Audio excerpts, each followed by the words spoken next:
I've been working as a nurse at a general hospital for 10 years. While facing life and death situations with patients every day is challenging, I find it deeply rewarding. Working in pediatrics is especially encouraging, as seeing children's smiles brightens my day. When my little patients say, "Nurse Carol, I can do my best today," it gives me the energy to keep going. My husband Brian is a sales manager at a real estate development company. I recently heard that the company isn't doing well and he's taken a pay cut. Although he kept saying, "Don't worry, things will get better soon," with a cheerful face, I noticed he seemed tired from working late more often. Still, he always made time for family on weekends, playing catch with Aiden or watching movies together. Which dinosaur book shall we read today? The T-Rex book. Please, Mommy. Our son Aiden turned 6 this year. He's popular with both teachers and friends at kindergarten, and he especially loves dinosaurs. His room is filled with dinosaur plushies and encyclopedias, and he always asks for a dinosaur story before bed. My heart warms every time he wraps his little hands around my arm and asks serious questions about dinosaur behavior. Aiden has been afraid of fire ever since he got a small burn at a campfire when he was 4. Since then, he's shown fear at the sight of matches or lighters, and we've been especially careful with anything fire-related. My mother has been living alone since my father passed away. A former high school teacher, she still volunteers teaching reading and writing to local children. She absolutely adores Aiden and is always happy to look after him when I work late. She often says, "Watching my grandson grow up gives me purpose in life." Our family tradition was going to church every Sunday, followed by lunch at Mom's house, enjoying her homemade hot dish. In her kitchen filled with the aroma of her cooking, we'd enjoy casual conversation while watching Aiden do his homework. My sister Ashley works at a local beauty salon. Unlike my structured personality, she's free-spirited, and though still unmarried, she's a wonderful playmate for Aiden, often taking him to the zoo or amusement park on holidays. She jokes, "I could never be a perfect housewife like you, sis," but she truly loves Aiden. On the surface, we led a peaceful life in our suburban home. Monday through Friday started with busy mornings and ended with family dinners. Weekends were spent having picnics at the neighborhood park or shopping at the Mall of America. These ordinary moments were our happiness. One Friday evening, I was checking next week's shift schedule at the hospital's nurse station when my colleague Linda called urgently. "Carol, I'm so sorry. I've come down with a fever. Could you cover my night shift?" It was a sudden request, but Linda had always helped me when I needed coverage. I had no time to hesitate. "All right, I'll do it." I quickly called my mother. "Mom, I got an unexpected night shift. Could you watch Aiden?" "Of course, dear. Ashley said she's coming over too, so don't worry about the little one." Relieved by Mom's response, I called Brian next. "Brian, I have to work the night shift at the hospital. Mom and Ashley will watch Aiden." "Got it. I'll be working late today too." There was a hint of urgency in his voice, but I didn't think much of it at the time. I went home and hurriedly prepared dinner. I made Aiden's favorite macaroni and cheese and put it in the refrigerator. "Aiden, Mommy has to work tonight. Grandma and Aunt Ashley are coming over, so be a good boy, okay?" "Yes." I can't wait to read dinosaur books with Grandma. Aiden showed me his happy smile. I stroked his head and gave him our usual goodnight kiss. I had no idea this would be the last conversation with my healthy son. As soon as I arrived at the hospital, I started preparing for the night shift. I was checking patient charts and medication schedules, going about my usual duties. Around 10 p.m., a sudden tension gripped the entire hospital. Major residential fire reported. Multiple severe injuries. The emergency department's alert rang out. I started preparing my area for casualties, but felt inexplicably uneasy. Just as I was about to check the location of the fire, my phone rang.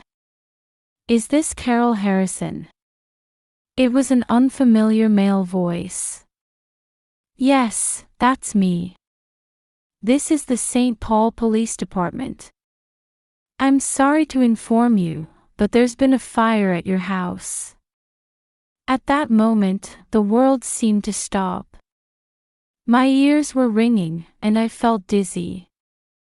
"My family. Are they safe?" I managed to force out the words. "Your family members have all been taken to emergency care. They're seriously injured, but I'm told there's no immediate danger to their lives."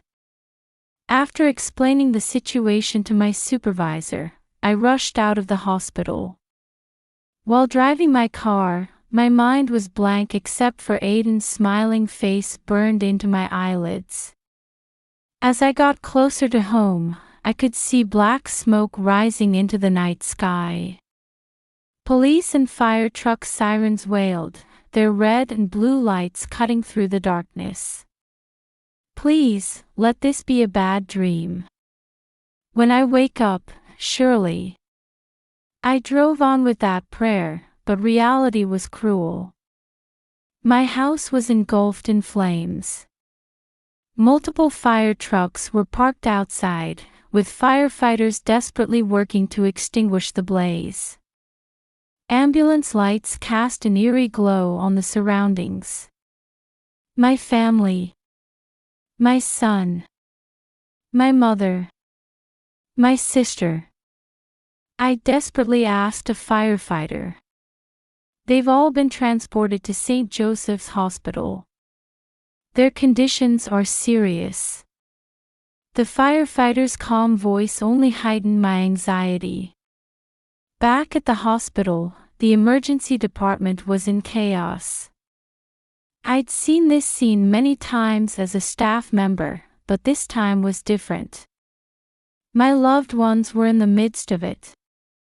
Aiden was taken to the pediatric intensive care unit. He had burns over 30% of his body and was on a ventilator due to severe smoke inhalation. Seeing my usually energetic son lying there surrounded by large medical equipment tore my heart apart. "Aiden, please. Mommy's here. Wake up." I couldn't stop crying as I held his small hand. Mom and Ashley were also seriously injured but conscious. They both had severe smoke inhalation and burns, but at least they could breathe on their own. And Brian, my husband. He said he had been out for work when the fire started and was unharmed. When he rushed to the hospital, he held me tightly. "What happened? How did this?" I was trembling with confusion and fear. The next day, Mom regained consciousness. Speaking in a weak voice through her oxygen mask, she began. "Carol, he was. Aiden was playing with matches. I tried to stop him but..." "What are you saying? Aiden would never do that." I couldn't believe my mother's words. A few hours later, Ashley gave a similar testimony. Aiden was fiddling with matches in the kitchen. By the time Martha tried to stop him, it was too late. I shook my head violently. No. Aiden is afraid of fire. He would never do such a thing. However, the fire department's investigation revealed that the fire started in the kitchen, and matches were found within a child's reach. More shockingly, they said traces of match sulfur were found on Aiden's clothes. Brian looked at me with a serious expression and said, "Children sometimes become curious about dangerous things. We can't rule out the possibility that it was Aiden. Even you." I felt completely betrayed. The police began their investigation, and my 6-year-old son became a suspect in the arson case. Detectives came to the hospital almost daily to interview family members. A 6-year-old child as an arson suspect? This is absurd. I confronted the detective in charge. "All the evidence points to it," Detective Kate responded coldly. "We found matches in your son's room as well. Moreover, neighbors have testified that your son had recently shown interest in matches." I was completely isolated.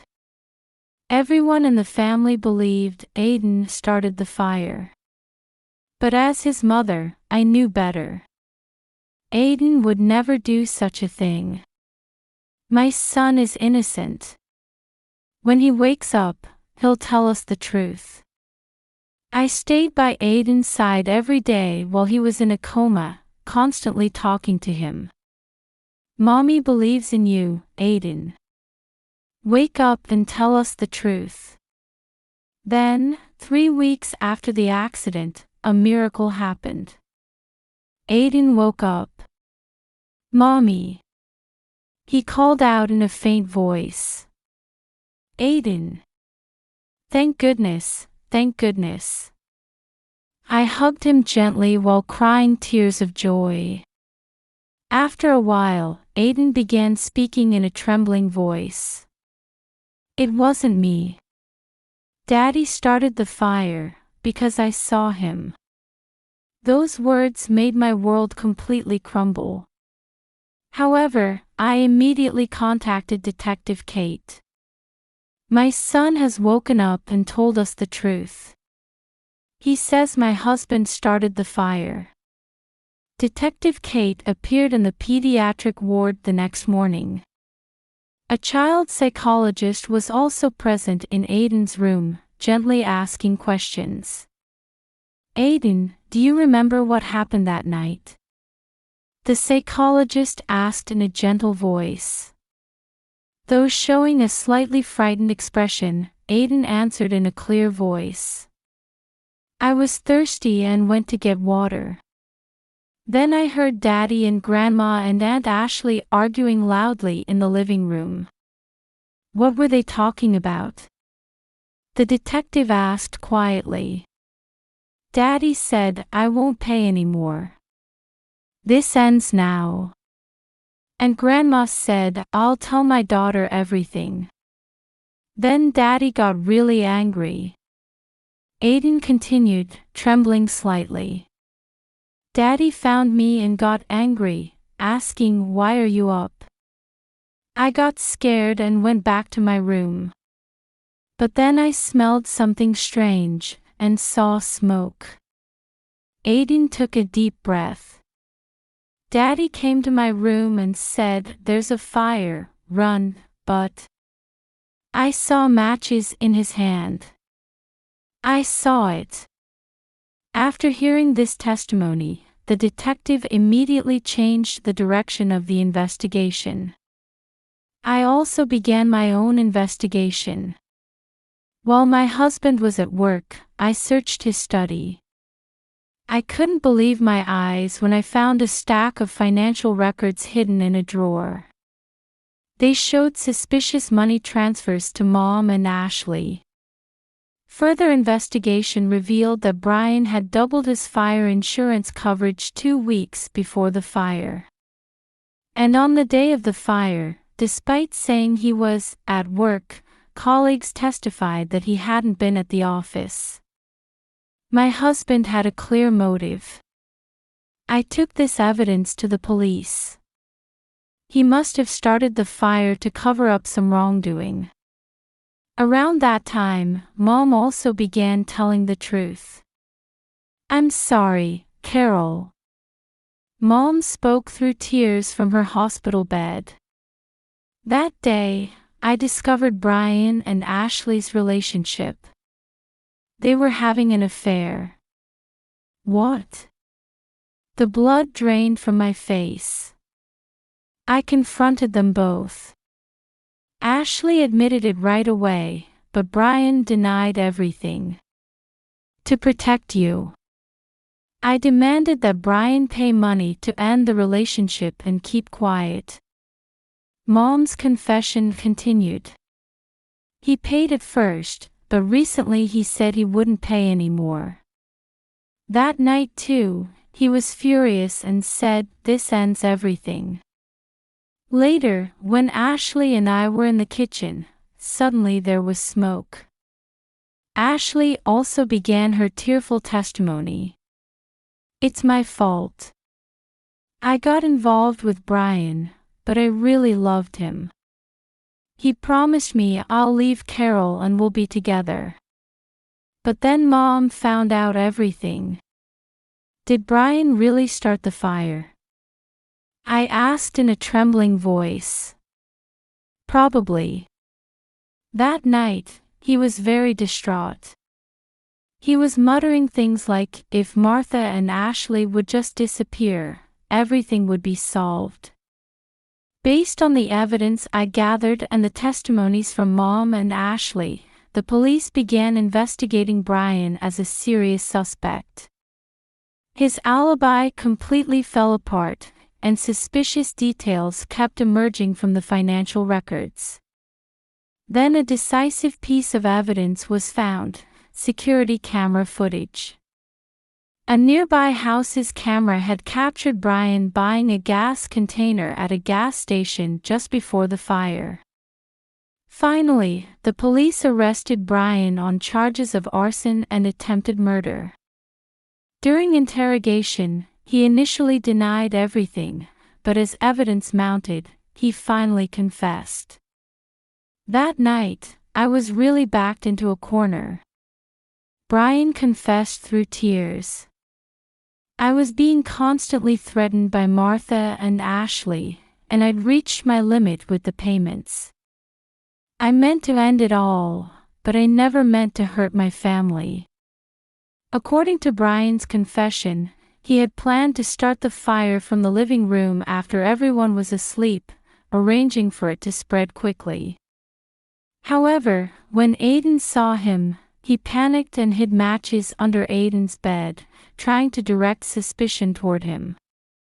Martha and Ashley, initially unaware of Brian's plan, had testified to the police that Aiden was the culprit. They too had been afraid of their affair and blackmail being exposed. When all the truth came to light, I was in a state of shock. The fact that my trusted husband had tried to frame our beloved son, it was too painful to accept. By Aiden's hospital bedside, I held his small hand tightly. I'm sorry, Aiden. I couldn't protect you, but it's okay now. We know the truth. You did nothing wrong. Aiden gave me a weak smile and squeezed my hand back. Brian was charged with arson, attempted murder, and abuse. Martha and Ashley were investigated for blackmail, but considering they were also victims, there were grounds for leniency. While waiting for the trial to begin, I focused all my energy on Aiden's recovery. His burn scars gradually faded, but healing the emotional wounds wasn't easy. With help from Dr. Rose, a specialist in childhood trauma, Aiden slowly began to open up. I have dreams about the fire. It's scary. Aiden said in a trembling voice during one therapy session.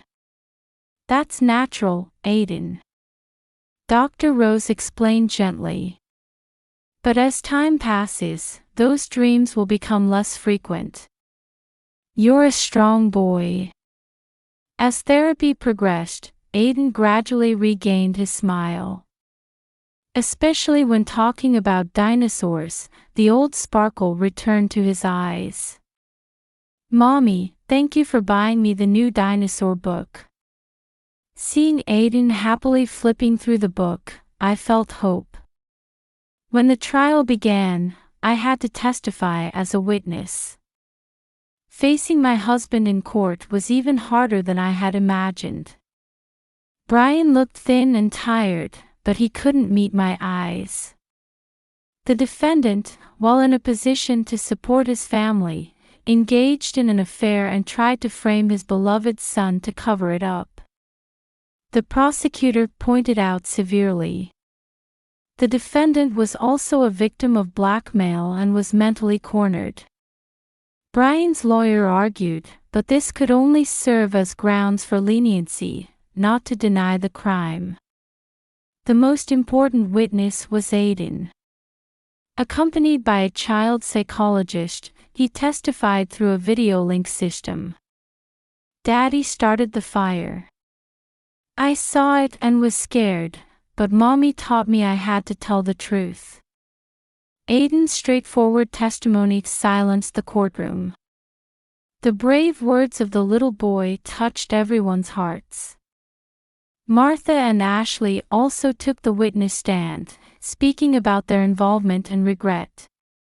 I only wanted to protect my daughter, but ended up putting the whole family in danger. I'm truly sorry. Mom apologized through tears. My foolish judgment was the beginning of everything. Ashley bowed her head deeply. On the final day of the trial, Brian was given a chance to speak his last words. I was the worst husband and father. Out of my own desires and weakness, I endangered and hurt my loving family. Especially trying to frame my innocent son is something that can never be forgiven. Looking at Carol and Aiden, he said. Though I may never see you again, I am truly sorry. I dealt with my complex emotions calmly. When leaving the courthouse, I told reporters, we will continue moving forward with our lives. The sentence was severe. Brian received 20 years in prison for arson, attempted murder, abuse, and other charges. After the trial, we began rebuilding our lives. With the fire insurance payment, we were able to buy a new house. It's a bright 2-story home, a little distance from our old house. Aiden, do you like your new room? On the day we moved into our new house, Aiden carefully looked around his room. Yes. I can see the park from the window. Maybe. I won't have fire dreams here. Hearing Aiden's words, I couldn't help but hug him tightly. While continuing my work at the hospital, I began studying child trauma care, developing an interest in the field. I wanted to use my experience to help other children in similar situations. Rebuilding relationships with Martha and Ashley wasn't easy. There was especially a deep rift between Ashley and me. Why should I forgive you? You and my husband. One day, I became emotional despite myself. I'm not asking for forgiveness. But for Aiden's sake, I thought maybe we could try to repair our relationship. Ashley responded through tears. Over time, I gradually rebuilt my relationship with Martha. The mother-daughter bond, though damaged, never completely broke. That night, I really wanted to protect Aiden. But out of fear, I lied. I can't forgive myself for putting my grandson in danger. Mom apologized many times. It will take time, but let's move forward one step at a time. That was my response. Aiden showed remarkable resilience and adapted to life at his new school. Though he wasn't completely free from trauma, he was steadily moving forward with help from his therapist. Mommy, I didn't have any fire dreams today. One morning when Aiden reported this, tears welled up in my eyes. Each small step forward became an invaluable hope for us. After a year, our lives began taking new shape. In addition to my nursing work, I started volunteering at the Pediatric Burn Center. I wanted to use my experience to support families going through similar hardships. Your story gives hope to many people. The center's director, Dr. Jane, told me one day, "If my experience can help someone, that's comforting." I answered with a smile. Aiden was adapting wonderfully to his new school. His classmates welcomed him warmly, and he became particularly close friends with a boy who shared his love of dinosaurs. He continued weekly therapy sessions with Dr. Rose, but the content gradually changed. I don't have fire dreams as much anymore. Aiden reported proudly. That's wonderful progress. I'm proud of you. Dr. Rose patted his shoulder gently. My relationship with Martha also gradually recovered. Mom sometimes watched Aiden on weekends, and they would visit the dinosaur museum together. While I kept my distance from Ashley, after she moved to another state, we began occasionally talking on the phone. One day, I received a letter from prison. It was from Brian. My hands trembled slightly as I held the envelope. I'm not sure if I should open it. I consulted Dr. Rose. When you're ready. There's no need to rush. She advised me gently. A few days later, I decided to open the letter. Dear Carol, there are no excuses for what I did. However, my days in prison have given me much time for reflection. Though I can never make up for the pain I caused you and Aiden, I want to ask for at least some forgiveness. I'm receiving psychological counseling in prison. I'm trying to face and overcome the weakness at the root of my actions. How is Aiden doing? Every time I remember his smile, I feel the weight of my sins. Though it's natural for him to think Daddy was a bad person, I hope that someday, when he grows up, he'll understand that people can repent even after making mistakes. I'm truly sorry for ruining your life. I finished reading the letter with mixed emotions. Though I wasn't ready to forgive Brian yet, if this letter showed his sincere repentance, maybe someday I could forgive him. 3 years later, I became certified as a specialist nurse for traumatized children and joined the Pediatric Burn Center as an official staff member. My experience and empathy have become a support for many families. Hearing your story gave me hope. When a mother said this to me, I felt warmth in my heart. Aiden has grown into an active boy and joined a soccer team.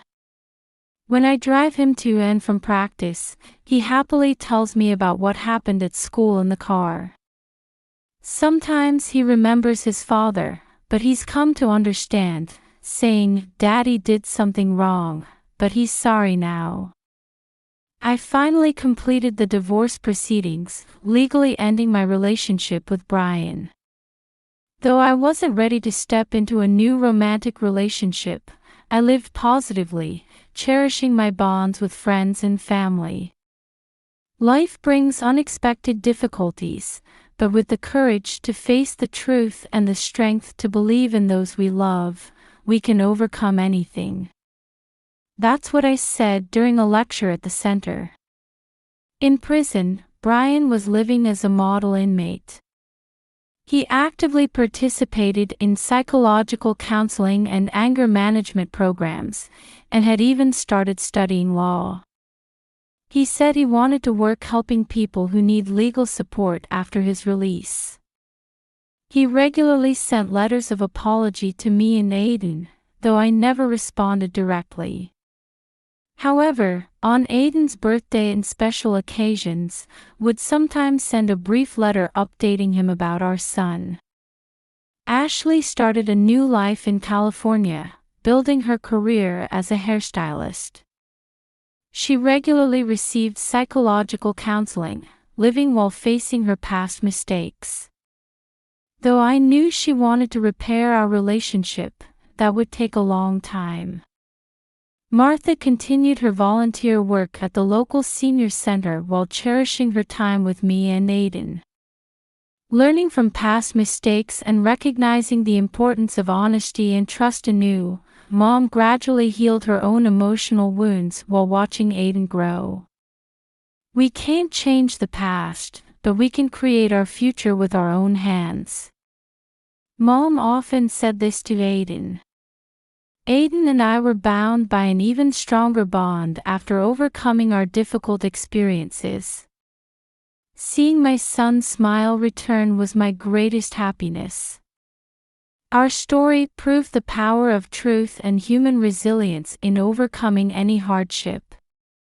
And now, we're beginning a new chapter.